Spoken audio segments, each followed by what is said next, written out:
Hi everyone, welcome to Relatively Refined. My name is Patty.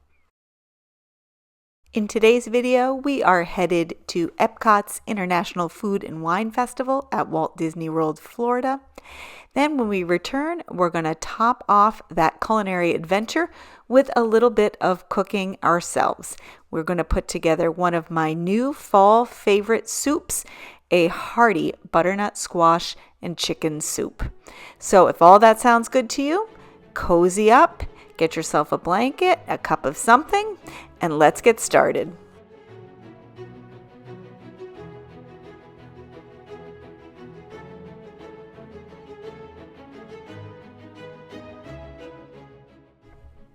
Today we're stepping into one of my very favorite celebrations of flavor and imagination, the Epcot International Food and Wine Festival at Walt Disney World in Florida. This is one of my favorite events, and I went with a girlfriend last weekend. It's our fourth time going together, and it just seems to get better every single time. From August through November, Epcot transforms into a celebration of culture. Over 35 global marketplaces, live music, and some of the most creative dishes Disney has ever imagined. From the moment you walk into the park, the excitement builds. You can almost follow the smells of sizzling spices and fresh baked treats as you head toward World Showcase Lagoon. We had our festival passports in hand, ready to taste our way around the world. In addition to all the beautiful sights that already are there at Epcot, we visited booths like the Alps, which was a cozy favorite, with melty raclette cheese scraped right over warm potatoes and ham. There's also a Kirschwasser torte, which is layers of cherry brandy, buttercream, and sugared almond. Absolutely the best dessert for cheese lovers. Each booth around the World Showcase is like stepping into a pocket of culture. There's buttery smooth flan in Mexico, crispy plant-based bites that surprise you with so much flavor, and all kinds of new cocktails sparkling with fruity flavors and pops of color. We are working toward a very important mission, which is Emil's Fromage Montage, which is a cheese-themed food stroll with a special surprise at the end. There are 5 cheesy dishes and 5 little stamps and a sweet reward waiting for us at Shimmering Sips. Truth to tell, we did not complete our mission, but boy, we worked hard. These food options are not only delicious, they're quite generous. So we did our best to share whenever possible, and it was just the best time. The pavilions are full of guests strolling with plates and drinks in hand, savoring the atmosphere as much as the food. There is the Eat to the Beat concert series, so music is playing. It's really a festival that's not just about what is on the plate, but about the stories behind the flavors, the joy of discovering something brand new, and the memories you make with every single bite. This delicious dish was the first one we tried. It is pumpkin mascarpone ravioli with brown butter vinaigrette, pecorino cheese, pomegranate seeds, and hazelnut praline. It is from the Forest and Field booth, which is in the walkway between the Imagination Pavilion and the World Showcase. It was delicious and set the tone for the entire day. The drinks were equally amazing. This is a chilled French Cosmo from the France booth in the World Showcase. It is vodka, Grey Goose, Le Citron vodka, Grand Marnier liqueur, and simply cranberry juice. It was amazing. We also loved this refreshing frozen chipotle pineapple lemonade. It was at the American Adventure booth. It is a non-alcoholic drink. It's made with lemonade and chipotle pineapple syrup with a chili lime salt rim. And you can certainly get a shot of vodka added to it should you wish to make it alcoholic. But it was very refreshing on a nice hot day Tasted delicious as a non-alcoholic refresher.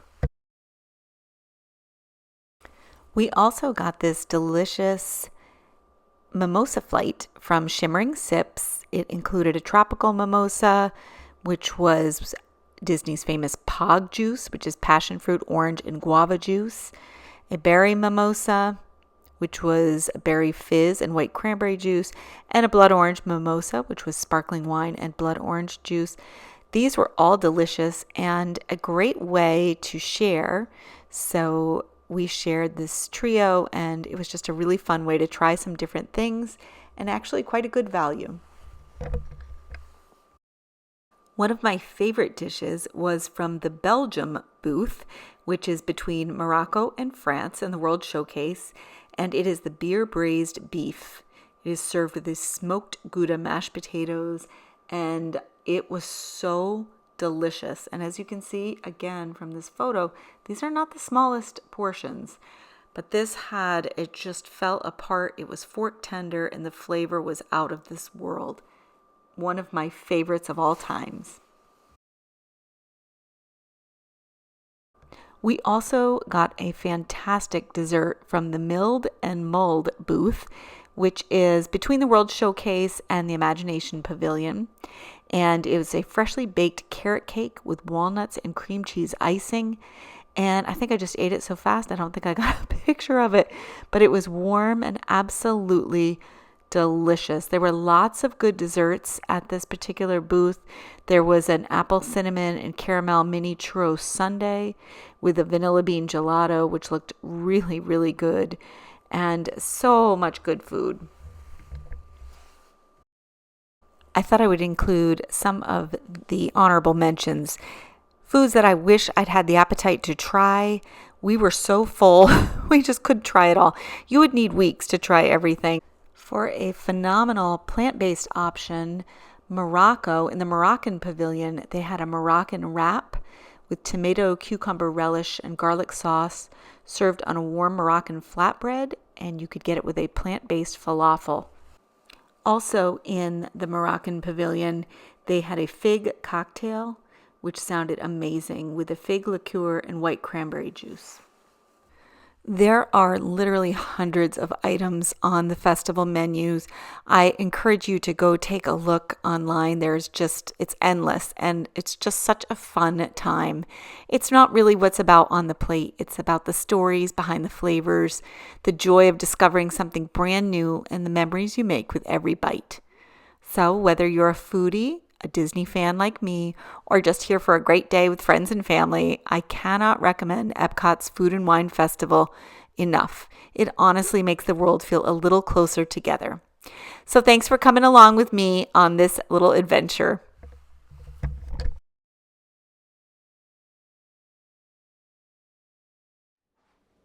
All right, everybody, it is a cool fall day. It's been raining all day, and I am going to be making a soup for dinner. This is one of my favorite soups. It is a roasted chicken and butternut squash soup. I first made this, maybe it was a few weeks ago, and just because I had some chicken and I had a butternut squash. So I made this soup, and it was an instant hit.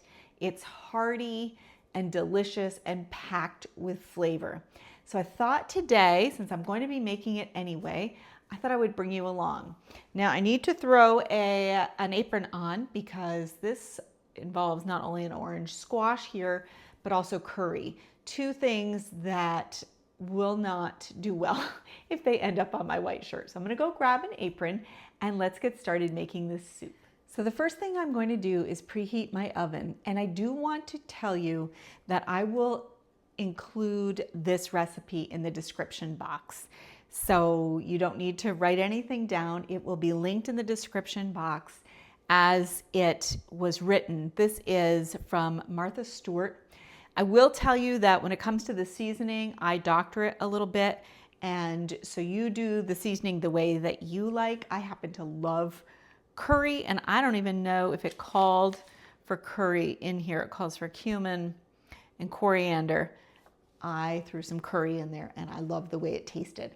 So again, I will link this recipe in the description box in its entirety, and you can feel free to adjust it as you see fit. That's the beauty of soup. It's like taste, season, until you get it just the way you like it. So I'm gonna go ahead and preheat the oven to 425 degrees while I prepare the chicken and the squash. Okay, so I have just put some boneless, skinless chicken thighs on here. Now the recipe calls for boneless, skin on chicken thighs, and it calls for 4 of them. I had boneless, skinless, and I had 3, but they were large, and so I just cut them into smaller pieces. I have 1 butternut squash, average size. I'm just going to peel it, cut it in half, take out any seeds, and then cut it into similar size cubes. I would say maybe a little bit larger than bite size. Just as long as they're all uniform, that's all that really matters. I'm also slicing up a small onion, or in this case, half of a large red onion. All right, I'm going to toss these with some avocado oil. I have already put some salt and pepper on the chicken, so all I need to do now is put the oil on that. Now I go pretty generously with this. I'm just gonna kind of douse it. And you can also add other seasonings besides salt and pepper. I might put some onion powder, some garlic powder. Since I had already seasoned the chicken, I'm adding salt and pepper to the squash and the onion. And then I'm adding some garlic powder and onion powder to everything, the chicken, the squash, the onion. This is the only time really to add flavor to the meat and vegetables, so I went pretty generously. This is going to go into that 425 degree oven for 30 minutes.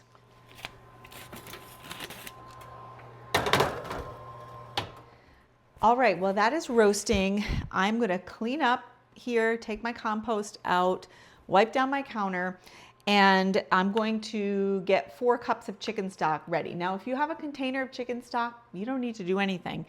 I'm using this Better Than Bouillon. I think it's a condensed.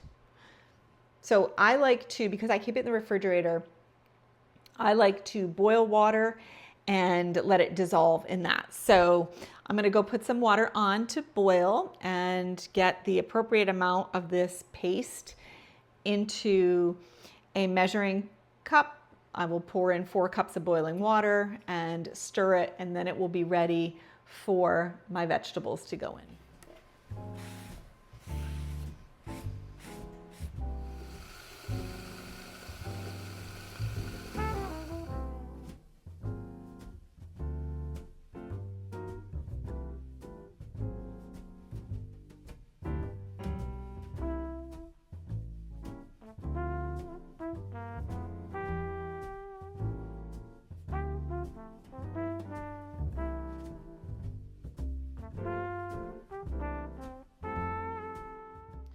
So here is the boiling water. Just going to put it in.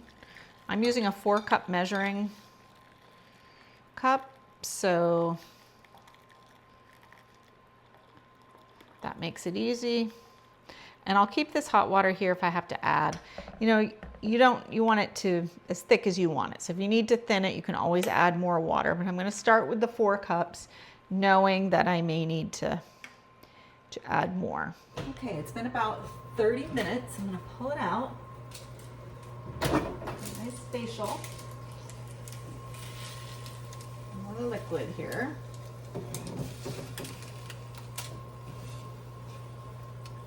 Okay. And what I'm going to do is I'm going to take the chicken and put it to the side. And I'm going to put the vegetables and all the liquid into my soup pot. There we go.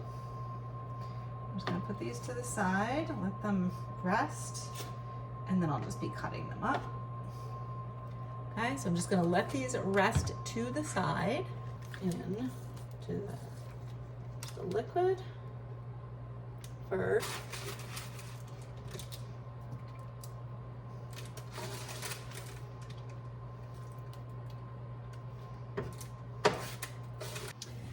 Okay, so I have my pot with my vegetables, the liquid, the onion, and now I'm gonna add 4 cups of chicken stock to go to waste.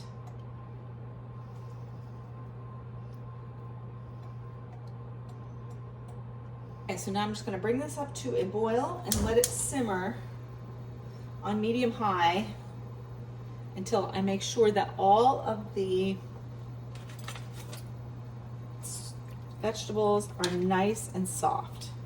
Most of them are, but some are a little bit firm. And while the vegetables and broth are coming up to a boil for a simmer, I'm just gonna cut the chicken into bite-sized chunks, whatever size suits you. Now that I've got them kind of coarsely chopped, I'm just gonna go back through. I'll do it like this and just give it a little bit more of a chop. You know, like this size, just a little bite-sized piece. So I'm going to continue on this and let that simmer, and then we'll put it all together. Here it is simmering. I will let it simmer just until everything is fork tender. Okay, I changed my shirt because I am going to use my immersion blender and I do not want to get sprayed all over my white shirt. So I did change. If you don't have an immersion blender, you can do this in batches in your blender if you want it smooth. Otherwise, you can just use a potato masher if you like your soup a little bit more chunky. So I'm gonna go ahead and hit this with my immersion blender. I did let it cool a little bit first, and I highly recommend that if you're using an immersion blender or a regular blender in batches. It just, especially with a blender, because the heat makes it expand. So you definitely wanna let it cool down a little bit. It's also just much easier to work with.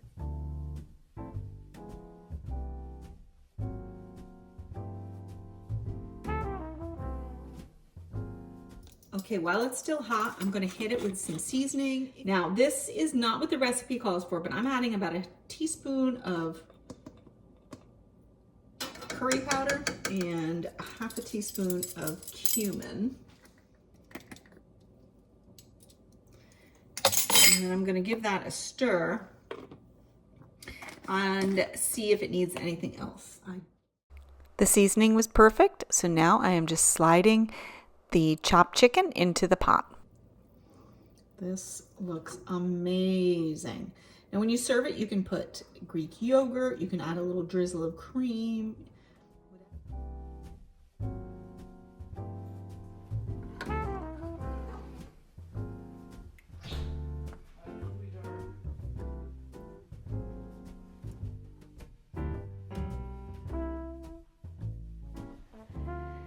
Well, I'm very excited to dig into this soup. It is just perfection. It's so comforting, so warm, such a perfect fall dinner.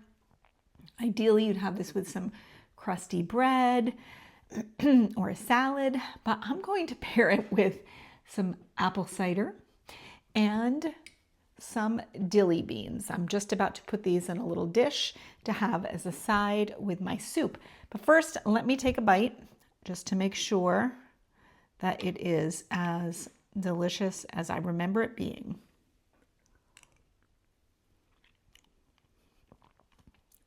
So good. This is really, really good. I hope you will try this. This has become my favorite soup of the fall. It is no fuss, one pan, one pot, and you are good to go. So you'll have to try this. Let me know in the comments what your favorite fall soup is. And I want to thank you so much for spending time with me today. I appreciate that so much. I hope you will consider giving this video a thumbs up, leave me a comment, and of course, if you haven't done so already, subscribe to our channel. So anyway, I'm going to finish up my soup. I want to thank you again for spending time with me, and I cannot wait to see you in the next video. Bye-bye now.